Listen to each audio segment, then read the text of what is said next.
Welcome friends, prime telecom के official YouTube channel पर आपका स्वागत है। तो दोस्तों, आज हम करने वाले हैं Oppo A3s का ग्लास चेंज और इसको कैसे करना है इसकी पूरी प्रोसेस देखें इस वीडियो में। आज मैं आपको बिल्कुल पूरी प्रोसेस इसकी दिखाने वाला हूं। तो चलिए फ्रेंड्स, स्टार्ट करते हैं हमारे Oppo A3 का ग्लास चेंज करना। ग्लास चेंज करने से पहले आपको मैं एक बार स्क्रीन चेक करवा देता हूँ।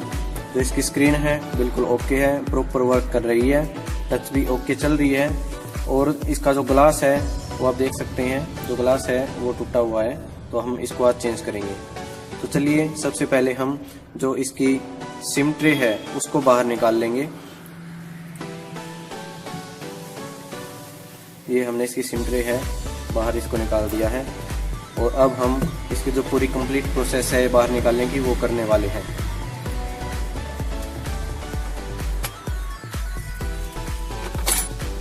तो फ्रेंड्स चलिए स्टार्ट करते हैं। सबसे पहले इसका जो बैक पैनल है हम इसके बैक पैनल को निकालेंगे। इसकी जो सिम ट्रे है मैंने निकाल दी है पहले ही। तो चलिए इसका जो बैक पैनल है उसको निकाल लेते हैं। बैक पैनल का आप ध्यान रखें, जिस तरफ से आपको इजी लगे आप उस तरफ से ट्राई करें।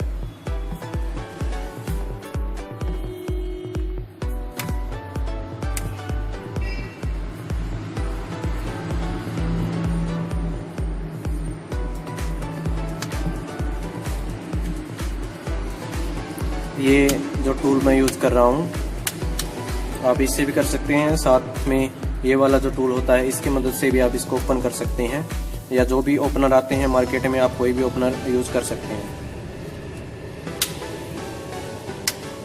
ये वाला मेरे को काफ़ी कन्वीनियंट लगता है, इसलिए मैं अब फ़ोन को ओपन करने के लिए इसका यूज़ करता हूँ। चलिए फ्रेंड्स, मैंने बैक पैनल इसका निकाल दिया है और अब हम इसका जो मदरबोर्ड है उसको बाहर निकाल लेते हैं।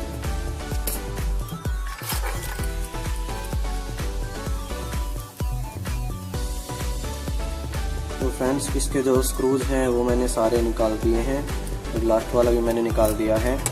और अब जो इसके ऊपर ये पत्ती लगी हुई है मैं इसको भी बाहर निकाल रहा हूँ।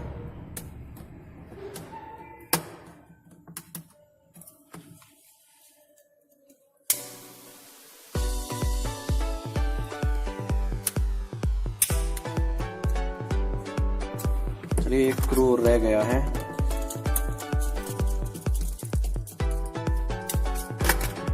चलिए इसको हम निकालें, ये निकल गई। और अब हम जो इसका फ्रंट है, फोल्डर है, इसको हम बाहर निकाल लेंगे। बैटरी रिमूव,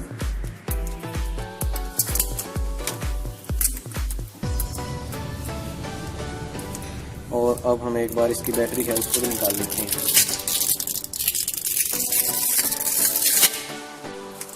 ये देखिए इसकी बैटरी है वो भी मैंने निकाल दी है। और इसकी जो स्क्रीन है उसमें जो फ्लैक्स केबल होती है वो ये वाली होती है, और ये बिल्कुल यहाँ नीचे तक होती है, ऊपर भी कुछ नहीं होता है, साइड में भी कुछ नहीं होता टच। और जो LCD केबल वो एक ही होती है ये। तो इसको भी हम एक बार रिमूव कर लेते हैं। उसके बाद हम जो इसका फोल्डर है उसको खींच करके बाहर निकाल लेंगे।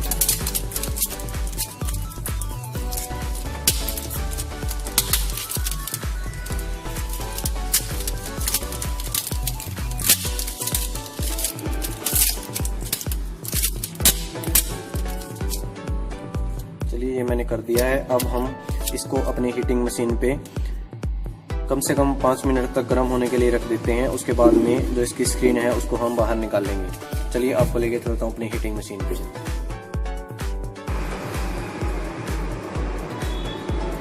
फ्रेंड, इसको हम 5 मिनट तक गर्म होने देते हैं। ये हमारी गर्म हो चुकी है। चलिए इसको हम निकाल लेते हैं।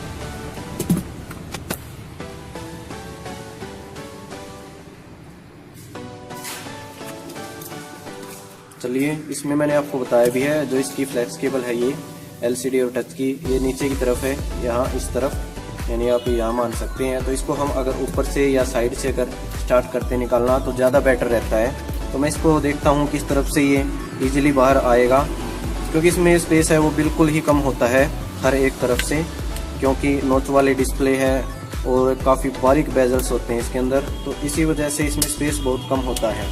और मैं यूज़ कर रहा हूँ इसके लिए प्लास्टिक का कार्ड, बिल्कुल बारीक। आप कोई भी प्लास्टिक का कार्ड यूज़ कर सकते हैं जो बिल्कुल बारीक हो, और बिल्कुल आराम से आपको इसको साइड में से निकालना है। ये देखिए, बाकी हल्का हल्का तो ये एक तरफ से हीट ही होने के कारण निकल चुका है, तो जहाँ से निकला है वहाँ पे मैं पूरा कार्ड अंदर लगा दूंगा, ये देखिए। और जहाँ से अभी बचा हुआ है तो वहाँ से भी इजीली बाहर आ जाएगा। बात जो आपको ध्यान रखनी है वो सिर्फ इसकी रखनी है, क्योंकि ये क्या पता बाई चांस आपसे कट भी सकती है, तो इसका आपको ध्यान रखना। क्योंकि देखिए, आप देख पाएंगे यहाँ पर, ये देखिए जो कार्ड है इसको काट सकता है, तो इसका आप ध्यान रखें इसको निकालते समय। आपको इसमें सिर्फ साइड से जो निकालनी है, आराम से बड़े, देखिए ऐसे। और हाँ, इसको अगर आप हीट करते हैं, जैसे मैंने 5 मिनट तक इसको हीट किया है, तो ये देखिए जो है सारा सिर्फ हीट के कारण ही अलग हो गया है। तो अगर आप हीट करते हैं थोड़ा सा ज़्यादा, तो ये आपका इजीली बाहर आ जाएगा। चलिए एक बार ट्राई करते हैं इसको ऐसे ही निकालने की, क्योंकि टूटा हुआ ग्लास है। और देखिए, जितना मैंने सोचा था उससे तो काफ़ी इजीली ये अपने आप बाहर आ गया है।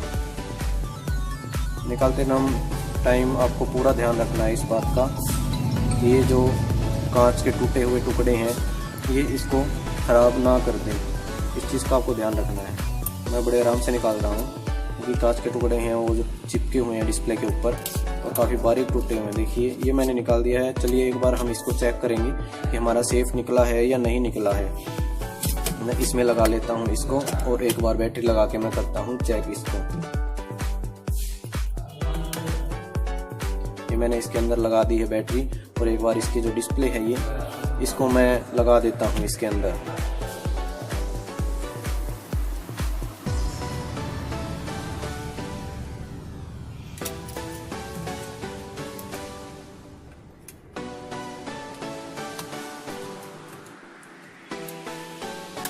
फ्रेंड्स, मैंने इसमें बैटरी भी लगा दी है, और अपना जो ये फोल्डर है ये भी लगा दिया है। इसको एक बार ऑन करके कर लेते हैं चेक।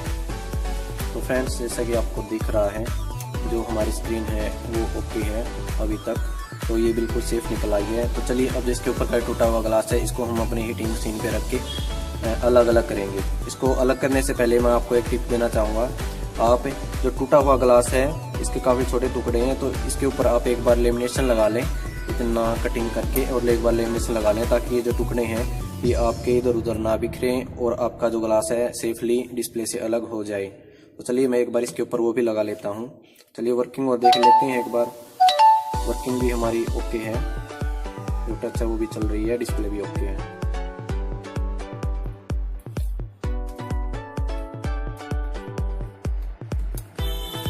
चलिए इसके ऊपर मैं एक बार लेमिनेशन लगा लेता हूँ, उसके बाद मैं आपको दिखाता हूँ आगे कि हम इसको कैसे अलग अलग करेंगे।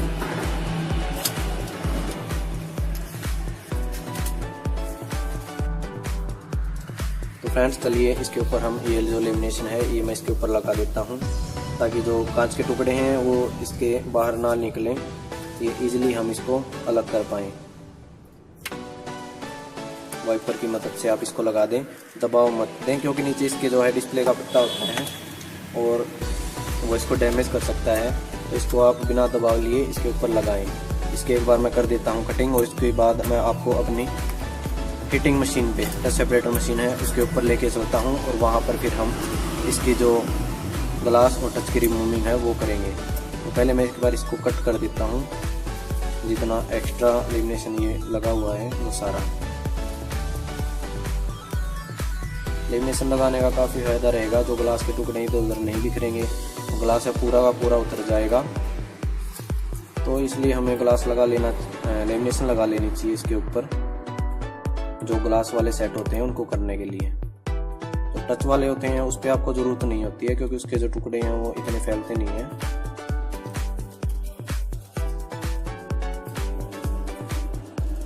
चलिए ये लेमिनेशन मैंने कट कर दी है। अब फिर से हम चलेंगे अपनी टच सेपरेटर मशीन के ऊपर, और आपको दिखा देता हूँ। ये देखिए जो साइड में से है कितना चिपका हुआ होता है, बिल्कुल बारीक हल्का सा ही है जो ये चिपका हुआ होता है। इसलिए अगर आप इसको थोड़ा सा ज़्यादा हीट रख कर देते हैं मैंने 120 डिग्री पे इसको 5 मिनट रखा है। तो ये बिल्कुल अपने आप बिना किसी प्रेशर के, बिना कोई जोर लगाए बिल्कुल अपने आप वापस निकल आया था। तो इस चीज़ का बेनिफिट रहता है ऐसी सेटों में। तो फ्रेंड्स चलिए, मैंने इसको 1 मिनट तक और हीट कर लिया है और अब हम इसका जो ग्लास है उसको अलग कर लेते हैं।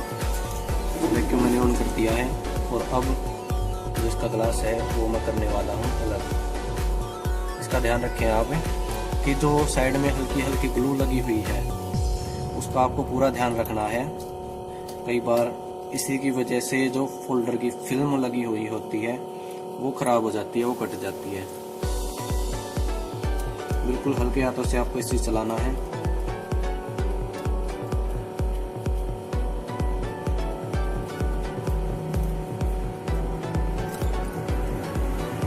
और ये यहाँ से काफ़ी ज़्यादा टूटा हुआ है तो मैं इसको थोड़ा आराम से उतार रहा हूँ। देखिए गिलास के जो टुकड़े हैं वो भी निकलने लग गए हैं। चलिए इसको हम उठा लेते हैं एक बार। ये फ़ायदा होता है लेमिनेशन लगाना है। देखिए पूरा का पूरा जो वहाँ पे रह गया, इस पे तो थोड़े से जो टुकड़े हैं वही बाकी बचे हैं। तो चलिए अब इसकी हम एक बार करेंगे सफाई, उसके बाद मैं आपको इसका पूरा ग्लास लगा के दिखाऊंगा। तो फ्रेंड्स चलिए, जो इसका जो ये फ्लैक्स केबल है ये भी हमें एक बार उतारनी पड़ेगी इसको साफ़ करने से पहले। इसको मैं थोड़ी सी हीट लगाऊंगा और हीट लगाने के बाद में इसको हम उतार लेंगे सेफली। हीट होने के बाद ये ऑटोमेटिक थोड़ा आराम से उतर जाता है ताकि इसकी सफाई करने में कोई प्रॉब्लम ना हो, इसलिए मैं इसको एक बार उतार रहा हूँ। इसको उतारने के लिए आप अपना प्लास्टिक कार्ड है वही यूज़ करें। हल्का हल्का सा इसमें आपको यूज़ करना है और ये आपका इजीली निकल जाएगा।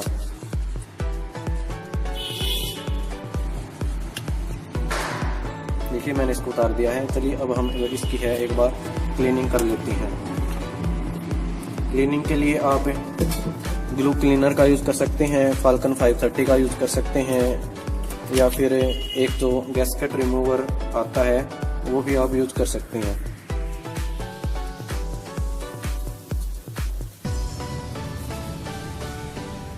कोई भी ग्लू रिमूवर हो किसी भी कंपनी का, आप कोई भी यूज़ कर सकते हैं इसको साफ करने के लिए।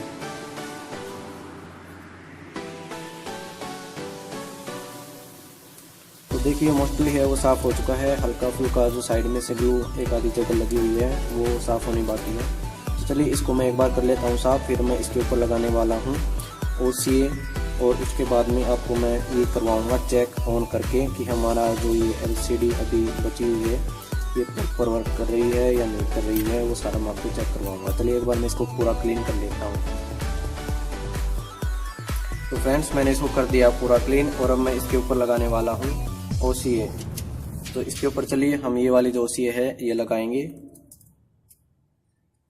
और उसके बाद हम इसको अपनी मशीन के अंदर पंच करेंगे और फिर इसके जो बबल रिमूवर है उसके अंदर इसको डाल के इसमें अगर कोई बबल बचता है तो वो निकाल लेंगे।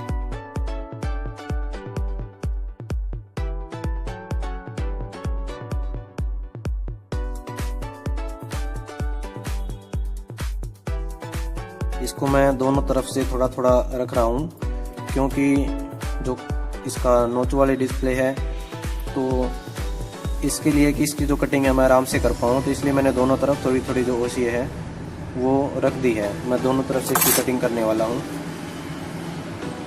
आप चाहें तो इसके लिए रोलर का यूज भी कर सकते हैं या फिर वाइपर होता है उसका भी यूज़ कर सकते हैं। जो आपको अच्छा लगे, जो आपके लिए बेस्ट हो आप उसका यूज़ करें। तो मैं वाइपर से ही करता हूँ। और देखिए OCA मैंने लगा दी है। अब इसकी जो कटिंग है वो और करनी बाकी है। OCA है बिल्कुल प्रॉपर लग चुकी है, उसकी चारों तरफ से जो कटिंग है वो करनी बाकी है। चलिए इसकी हम कर लेते हैं कटिंग।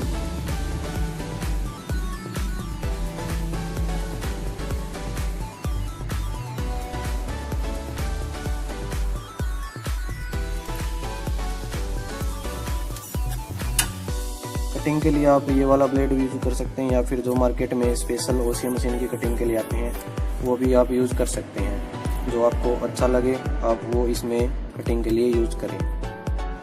और इसकी नोच वाली डिस्प्ले है तो इसकी कटिंग है वो थोड़ी सी डिफ़िकल्ट रहने वाली है।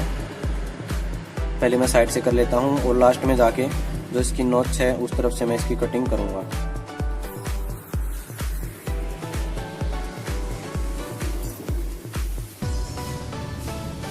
तो फ्रेंड्स चलिए, इसकी साइड से कटिंग तो मैंने कर दी है। अब हम एक बार इसकी जो नोच की तरफ है वहाँ से और कटिंग कर लेते हैं।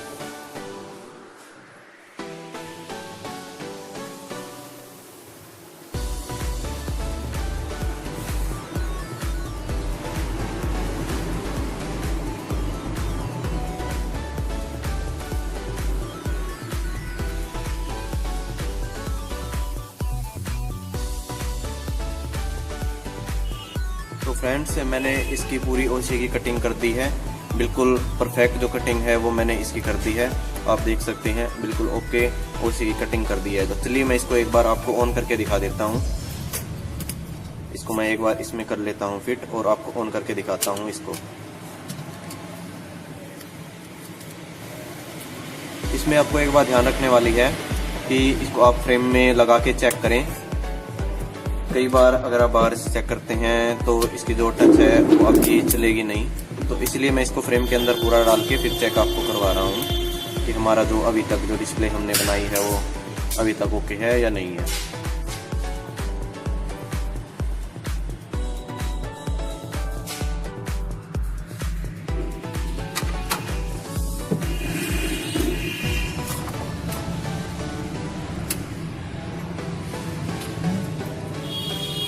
तो मैंने इसको ऑन कर दिया है। चलिए एक बार इसको पूरा ऑन देता हूँ, फिर मैं आपको करवाने वाला हूँ इसको चेक। अभी डिस्प्ले ओके है, एक बार इसकी टच वर्किंग है वो और हम चेक कर लेते हैं कि हमारी जो टच है वो भी ओके है या नहीं है।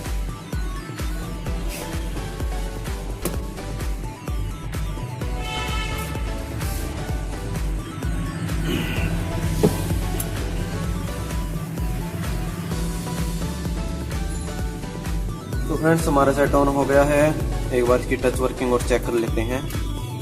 देखिए टच है वो भी हमारी चल रही है। तो फ्रेंड्स अभी तक जो सारा हमने काम किया है वो बिल्कुल ओके है। तो चलिए अब मैं आपको लेके चलने वाला हूँ अपनी ओसी मशीन के ऊपर और इसकी करेंगे हम पंचिंग, उसके बाद करेंगे इसकी बबल रिमूविंग।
हमारी जो पंचिंग है वो हो चुकी है और जो हमारा फोल्डर है वो तैयार हो चुका है। आपको एक बार अच्छे से दिखा देता हूँ। इसमें ना तो कोई बबल है, ना इसके कोई भी स्क्रैच वगैरह कुछ नहीं, बिल्कुल ओके बन चुका है जो हमारा फोल्डर था।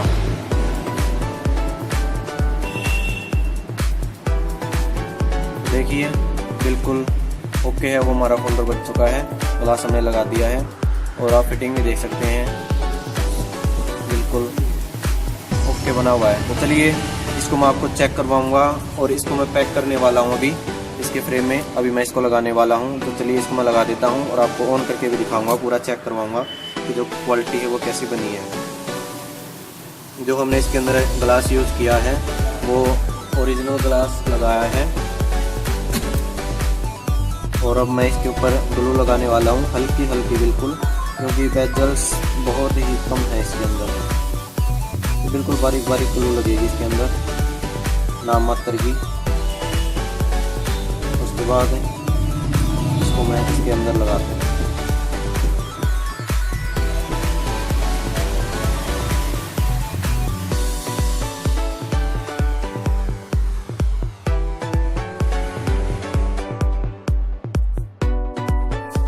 ग्लू है जो मैं E8000 यूज करता हूँ। ये थोड़ा जो 7000 नंबर की ग्लू है उससे थोड़ा जल्दी सूखती है। इसका बेनिफिट है जल्दी जो काम है हो जाता है, इसलिए मैं E8000 वाली ग्लू है जो वो यूज करता हूँ।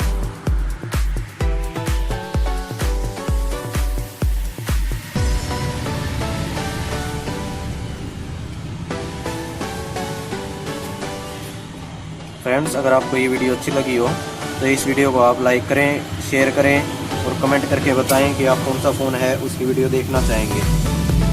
तो ग्लू मैंने लगा दी है, तो चलिए अब इसमें मैं जो फोल्डर हमने बनाया है उसको मैं लगा देता हूँ।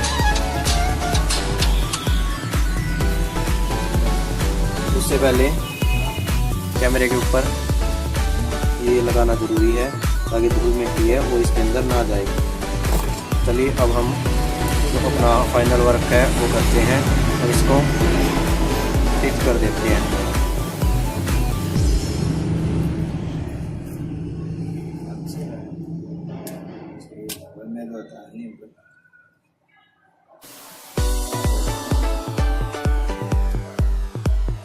तो फ्रेंड्स ये देखिए मैंने ये इसके अंदर लगा दिया है और अब इसको हम पीछे से और पैक कर देते हैं।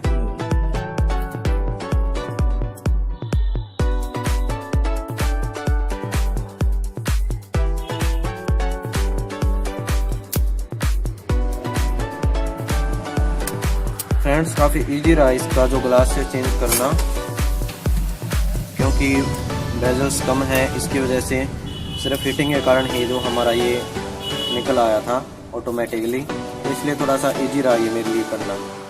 तो आप भाई जो भी इसको करना चाहें A3S का, तो बहुत ही ईजी है इसका ग्लास चेंज करना, बड़े आराम से ग्लास चेंज हो जाता है।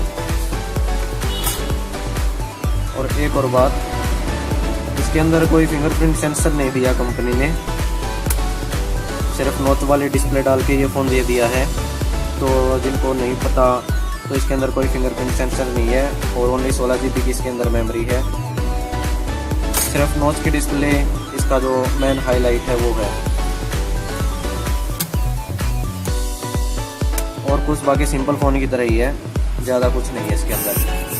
तो फ्रेंड्स चलिए इसको मैं पैक तो बाद में करूँगा, पहले मैं आपको एक बार करवा देता हूँ इसको ऑन करके चेक कि हमारी जो स्क्रीन जो हमने बनाई है वो कैसी बनी है।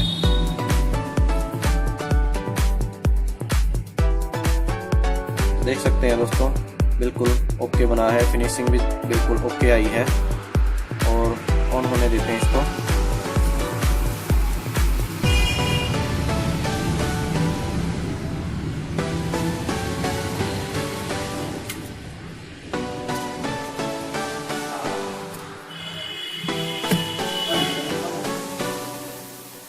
तो फ्रेंड्स चलिए इसको एक बार कर लेते हैं चेक।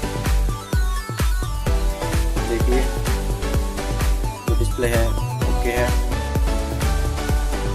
और टच भी है वो भी हमारी ओके है।